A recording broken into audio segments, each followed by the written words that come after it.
Dokter, bahaya tidak ya jika kita diet tanpa makan nasi? Efeknya bagaimana untuk jangka panjangnya? Dan benar tidak ya dok, kalau diet tanpa nasi itu turunnya lebih cepat? Oke, kalau untuk turun lebih cepat adalah yang paling penting bukan tanpa nasi atau tanpa lemak atau tanpa yang lain. Yang paling penting adalah kuncinya adalah olahraga. Kuncinya olahraga. Gitu. Jadi kita makan makanan ada nasi, ada karbohidrat ya, ada protein, ada lemak. Itu adalah makanan yang zat-zatnya dibutuhkan oleh tubuh.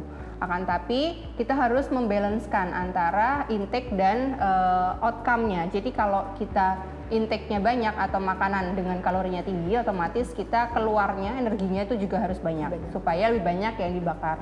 Nah, kalau misalkan kita mau menurunkan berat badan atau menuju IMT normal atau menurunkan IMT, otomatis intake-nya harus dibatasi, misalkan 1.500 atau 2.000. Nah, itu tapi olahraganya juga harus ditambah supaya lemak-lemak yang dalam tubuh kita juga terbakar seperti itu. Nah, kalau misalkan berbahaya nggak kalau kita tanpa nasi nih makanannya?